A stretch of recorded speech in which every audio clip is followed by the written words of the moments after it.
What the fucking fuck is a particle accelerator? Well, let's get down to the basics. First, why?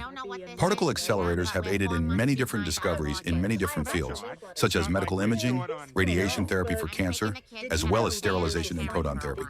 That's wacky.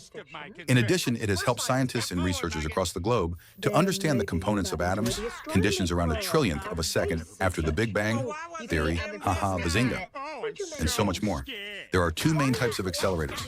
Linear, which create a long tube for accelerating particles, usually miles long, and the other, more popular older brother with big beefy magnets and cool juicy funding, circular accelerators.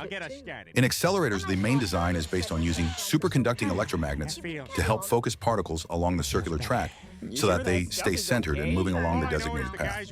In a circular accelerator, such as the Large Hadron Collider, or LHC, the design calls for 1,232 dipole magnets, each being 15 meters in length. Gee whiz, that's big, which helps to bend the beams of particles. In addition, there are 392 quadrupole magnets, each being anywhere from 6 to 7 meters long. Wait, say that again? Which are used to focus the particle beams. In the LHC, the electromagnets are built from coils of special electric cable, similar to the concept of a solenoid, which we learned about in class. As a current is run through these wires and cables, there is an induced electromagnetic field, EMF, that is produced from the tight coiling. Since these coils operate in a superconducting state at extremely low temperatures, the electricity is conducted so efficiently that there is negligible resistance and loss of energy. This operates on the principles of Ampere's law, which states that over the length of a wire, there is a magnetic field produced as current flows through the enclosed space. The apparatus that helps the particles to actually accelerate is called a radiofrequency, RF, cavity.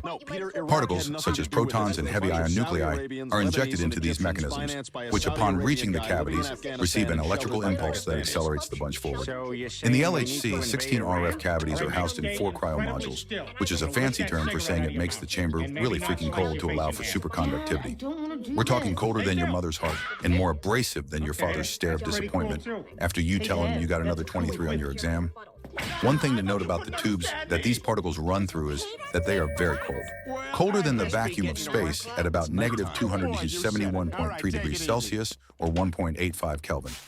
In addition, it is more of a vacuum inside than it is in space, which is required for the machine to run seamlessly. Each of these cavities is run by a high-power machine called a klystron, which is a tube containing electron beams. In this machine, the electron beams are intensity-modulated to a predetermined frequency of 400 megahertz, which is equivalent to 400 million oscillations per second. A waveguide then, well, does what its name implies.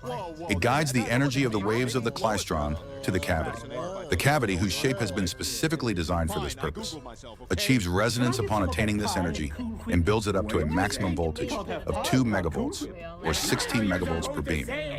The electric field in an RF cavity is made to oscillate at that 400 megahertz frequency, meaning that when the beam of particles has achieved the correct energy, a correctly timed proton will not accelerate or decelerate, but one with a slightly different energy will, creating the bunches we talked about before. Once these particles get going, they travel up to about 0.999 C, or around 99.9% the speed of light. That's faster than my dad leaving after hearing it was twins. Upon reaching these absolutely disgusting speeds, the LHC redirects its particles using the other sets of magnets into the detectors. When entering the detectors, the insertion magnets take over. 3 quadrupole magnets are used to tighten the beam of particles from about 0.2 millimeters down to 16 micrometers across. After the beams collide in the detector, enormous magnets are used to measure the particles. Upon activation, the new charged particles bend in the magnetic field, which allows scientists to determine their identity.